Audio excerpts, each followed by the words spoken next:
साथियों नमस्कार, आप देख रहे हैं एक अलग सोच 24। साथियों इस समय हम यूपी के राजधानी लखनऊ में हैं और ये एक ऐतिहासिक जगह है डॉक्टर अंबेडकर स्मारक स्थल। साथियों यहाँ पे तमाम ऐसे शख्स लोग आते हैं और डॉक्टर अंबेडकर के जो चलचित्र है उसे देखते हैं और उनके विचारों पे मनन करते हैं। और ये जो पार्क है यूपी के पूर्व मुख्यमंत्री मायावती जी के कल कमलों द्वारा बनवाया गया था। तो हमारे साथ कुछ लोग जुड़ रहे हैं बातचीत करने के लिए। आइए मैं उनसे बात करता हूं और वो कहां से आए हैं और आपका क्या नाम है? मेरा नाम महावीर सिंह है और आप कहां से आए हुए हैं? मैं उत्तराखंड से हरिद्वार के जिला हरिद्वार रुड़की से आया हूँ। ये जो पार्क है आपको कैसा लगा? बहुत अच्छा लगा है भाई, हमारी धरोहर है ये, SC ST OBC की धरोहर है और हमारे महापुरुषों की याद आती है। इस स्मारक को देख करके जो है हमारे महापुरुषों की याद आती है और हमें अपने इतिहास को जो है याद करते हैं। तो कहीं न कहीं महापुरुषों की आप बात कर रहे हैं तो डॉक्टर अंबेडकर भारत के संविधान निर्माता, इंडियन कॉन्स्टिट्यूशन के शिल्प लेखक हैं। फिर भी उनके साथ ही उनकी मूर्तियों के साथ लोग शोषण क्यों करते हैं, अत्याचार क्यों करते हैं? देश में ऐसे तमाम शख्स हैं लेकिन किसी की प्रतिमा के साथ छेड़छाड़ नहीं किया जाता है, सिर्फ डॉक्टर अंबेडकर की ही प्रतिमा के साथ छेड़छाड़ किया जाता है। ऐसे में आप जो ये समाज है, ये जो बदलती तकनीकी है, किस नजरिए से देख रहे हैं आप? दरअसल क्या है, इन्होंने बाबा साहब को पढ़ा नहीं ना जाना है। जिसने बाबा साहब को जान लिया है वो कभी भी जो है बाबा साहब के कभी भी जो है खिलाफ नहीं जाएंगे और ना उनके जो है विचारों को नहीं जाना, कभी उन्होंने जानने की कोशिश नहीं करते। जो बाबा साहब ने किसी एक बिरादरी के लिए काम नहीं किया, एक जाति के लिए काम नहीं किया, पूरे समाज के दबे कुचले समाज के लिए काम किया उन्होंने। इसलिए जो है वो लोग जो ब्राह्मणवादी मानसिकता के लोग हैं वही लोग जो है जलते हैं, वही लोग जो है उनकी आइडियोलॉजी से जलते हैं। क्यों? उनका जो है बाबा साहब कहते हैं कि हमारे समाज को जो मिलना चाहिए वो नहीं मिल रहा है, वो संविधान से मिल सकता है और वो संविधान को जो अवहेलना करते हुए ये लोग जो है ऐसा करते हैं। क्या नाम है आपका? मेरा नाम KP सिंह है। आप कहाँ से आए हुए हैं? मैं जिला हरिद्वार के रुड़की शहर से आया हूँ और हम यहाँ पे डॉक्टर भीमराव अंबेडकर भवन को स्मारक को देखने के लिए आए हैं। स्मारक है, देश में बहुत ही चर्चित रहता है। यहाँ पे तमाम ऐसे लोग आते हैं और डॉक्टर अंबेडकर की प्रतिमा को देखते हैं। कहते हैं कि ये जो स्मारक है अपने आप में एक इतिहास है, अपनी विरासत को सिद्ध करता है। तो आप इस जगह को किस नजरिए से देखते हैं? जब महापुरुषों के स्मारक बनाए जाते हैं तो जब भी हम उन स्मारकों को देखते हैं तो उनमें महापुरुषों की विचारधारा याद आती है। उनकी कैसी विचारधारा थी। बाबा साहब डॉक्टर भीमराव अंबेडकर एक ऐसे महापुरुष हुए हैं, उन्होंने बिना किसी भेदभाव के कि सबके लिए भारत का संविधान लिखा और भारत के सारे लोगों को एक राह दिखाई है जिस राह पे चल के भारत के सारे नागरिक अपना खुशहाल जीवन व्यतीत कर सके। जो लोग बाबा साहब के मूर्ति को तोड़ते हैं वो लोग अनभिज्ञ लोग हैं, वो बाबा साहब को जानते नहीं है कि बाबा साहब की क्या विचारधारा थी। बाबा साहब ने इस भारत का संविधान लिखा है। ये जो संविधान है ये 1950 को लागू होता है, तो उससे पहले भी कोई ना कोई ऐसा कानून होगा जो किसी न किसी शास्त्र के अनुसार यहाँ की जो व्यवस्था है वो बनाई गई थी और चलाई जा रही थी। वो जो उस व्यवस्था के लोग हैं वो लोग ये नहीं समझ रहे हैं कि जिस समय यहाँ पे मनुस्मृति लागू थी उस समय पे सभी लोगों को जो उसके मानवीय अधिकार होते हैं वो नहीं मिल रहे थे। मैं आपको उदाहरण के तौर पे बताऊं कि जो स्वर्ण महिलाएं हैं जो ब्राह्मणों की महिलाएं भी है, वो ब्राह्मणों के धर्म शास्त्रों में उनके लिए भी शिक्षा ग्रहण करना वो उनके अधिकार से दूर था। लेकिन बाबा साहब का संविधान एक ऐसा संविधान है जो सबको बराबर का हक देता है। और जब से हमारे सवर्ण समाज की जो महिलाएं हैं, ये बाबा साहब के संविधान के अनुसार ही इन्हें स्कूल, कॉलेज, विश्वविद्यालय में पढ़ने का अवसर मिला।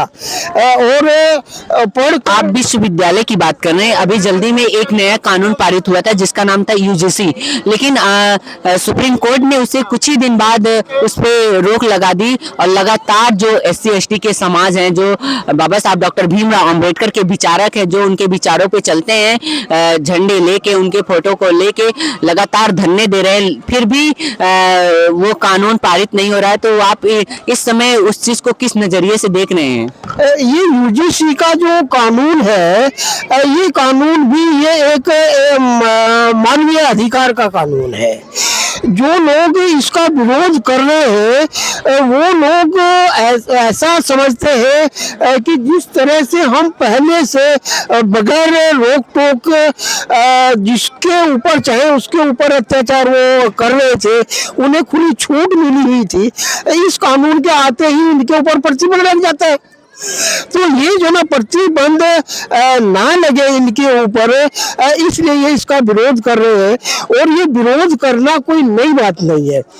जिस समय ज्योतिबा फूले जी यहाँ पे भारत के नागरिकों को, खासतौर से जो शूद्र और अतिशूद्र लोग हैं, उन लोगों को शिक्षा देने का जो काम कर रहे थे, उस समय भी ये मनुवादी लोग ये शिक्षा ना दी जाए उसका विरोध कर रहे थे। ये नई बात नहीं है। फिर उसके बाद आप सावित्रीबाई फूले हैं, वो भी पढ़ाई करा रही थी इन वंचित लोगों की, उनका भी इन्होंने विरोध किया। और इनका विरोध एक व्यक्ति के जो ना साथ में इनका विरोध नहीं था। इन्होंने महाराज के शासन के समय में भी ये लोग भेदभाव का व्यवहार कर रहे थे। लेकिन छत्रपति शिवाजी महाराज एक ऐसे शासक हुए हैं, उन्होंने सीधे सीधे ये बोला कि जो लोग मेरे शासन में जो सर्विस कर रहे हैं, वो लोग अगर वो भेदभाव करेंगे तो वो नौकरी छोड़ के चले जाए। आप एजुकेशन की बात कर रहे हैं, जो एससी एसटी समाज के जो बच्चे हैं, बच्चियां हैं, कहीं ना कहीं ये जो डिजिटलाइजेशन का जमाना है, जो डिजिटल तरीके से पूरी तकनीकी से जोड़ा जा रहा है देश को, एससी एसटी के समाज के जो बच्चे हैं वो एजुकेशन से दूर जा रहे हैं। उनके पास सब चीज़ें होने के बावजूद भी वो एजुकेशन ग्रहण नहीं करना चाहते। तो आप किस नज़रिए से इसे देखते हैं? असल में जो हमारे बच्चों के ऊपर ऐसा आरोप लगाते हैं कि ये पढ़ना नहीं चाहते, ये जो मुख्य बात तो ये है कि जो भी कुछ हमारे अधिकारों, हम लोगों को अधिकारों से वंचित करने के लिए जो भी काम करते हैं उसको षड्यंत्र के तहत करते हैं। ये करते कुछ और है और उसका प्रभाव कुछ और पड़ता है। ये जो है हमेशा से इन षड्यंत्रों के तहत ही हमारे लोगों की शिक्षा और जो इनका मान सम्मान है, धन है, वो सारा लूटते आए हैं। ये एजुकेशन को पहले तो ये सीधे सीधे हमारे लोगों को उधर पढ़ने के लिए जाने ही नहीं देते थे। और आज इन्होंने इसको जो है शिक्षा को इतना ज्यादा महंगा कर दिया है कि जो लोग रोज कमा रहे हैं, रोज खा रहे हैं, वो इंग्लिश मीडियम के स्कूलों में अपने बच्चों को वो जो है 2,000 रुपया, 2,500 रुपया, 3,000 रुपया एक बच्चे की फीस कैसे दे? आप इंग्लिश मीडियम की बात कर रहे हैं। इंग्लिश मीडियम में राइट टू एजुकेशन के तहत कुछ सीटें जो है आरक्षित होती हैं। क्यों आप लोग जो आपका अधिकार है राइट टू एजुकेशन के तहत उसे लेना चाहिए? इंग्लिश मीडियम में कुछ सीटें एससी एसटी के लिए फिक्स होती हैं, फिर भी ये हमें राइट टू एजुकेशन देना ही क्यों चाहते हैं? ये जिस तरह से पहले सबके लिए शिक्षा खुली थी, तो ये खुली शिक्षा की व्यवस्था करें। और सबके लिए एक शिक्षा की व्यवस्था करें। यहाँ पे इंग्लिश मीडियम है, हिंदी मीडियम है, इन सारों को जो है एक ही कर दिया जाए। पूरे देश में पढ़ाई का जो सिलेबस है, जो पाठ्यक्रम है, वो एक ही जो ना होना चाहिए, लेकिन ऐसा ये नहीं कर रहे। इसकी शासककर्ता जमात वो हमारी जो अधिकार वंचित लोग हैं उनके पास में जो भी कुछ है ये सब उससे जो है ईर्ष्या करते हैं। और तो और अभी हम जो हमारे बुजुर्ग हमें बताते हैं कि अगर वंचित वर्ग के लोगों ने अच्छा कपड़ा भी पहन लिया तो ये उसको पूछते थे कि भाई ये कपड़ा तो तुमने पहन लिया और हम क्या पहनेंगे। और इसी के साथ साथ आप देख रहे हैं कि देश में ऐसी घटनाएं हो रही है कि जो शादी विवाह के समय पे जो दूल्हा घोड़ी पे चढ़ के चलता है वो जो ना उसको भी जो ना उसको अपमानित करते हैं और कहीं कहीं उसको जो ना मार पिटाई भी करते हैं और कहीं पे जो ना उनको जान से भी मार दिया गया है। तो इनके इसकी वजह क्या है? इसकी वजह यह है कि जो हमारे महापुरुषों ने, बाबा साहब ने भी जो समानता की बात कही है, ये लोग समानता नहीं देखना चाहते हैं। अगर हमारा दूल्हा घोड़ी पे बैठता है तो इनके सामने समस्या यह है कि हम इसमें गैर बराबरी कैसे ला सकते हैं। अगर हमारा दूल्हा घोड़ी पे बैठता है तो वो ये गैर बराबरी रखने के लिए इन्हें हथनी का इंतजाम करना पड़ेगा, और हथनी का इंतजाम ये कर नहीं सकते तो फिर मजबूर हो के यही अपनी खुन्नस जो ना दूल्हे पे और दूल्हे के घर वालों के बारातियों के ऊपर निकालते हैं। ये जो चीजें हो रही है तो इसे किस तरीके से रोका जाएगा, जबकि संविधान हमें बराबर का अधिकार देता है, समानता का अधिकार देता है, हर एक फ्रीडम देता है, फिर भी हमारे पास सब कुछ होने के बावजूद भी हम उन सब परिस्थितियों से लड़ नहीं पाते। यहाँ का जो SC, ST, OBC और अल्पसंख्यक वो इस देश में ये विचार रखता है कि सभी लोग एक समान हैं और सभी लोगों को बराबरी की व्यवस्था में रहना चाहिए।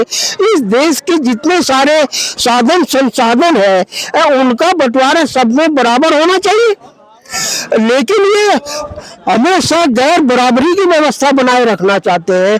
जैसे आप देख रहे हैं कि जितने सारे हमारे सरकारी संस्थान हैं उनमें ये भिन्न भिन्न तरीके के षड्यंत्र रच के उधर ये जो 90% लोग हैं इन लोगों को नहीं जाने देते हैं, और इन लोगों ने जो 10% लोग हैं उन्हीं लोगों ने इस देश के सारे संसाधनों पे कब्जा जमा के रख रखा है।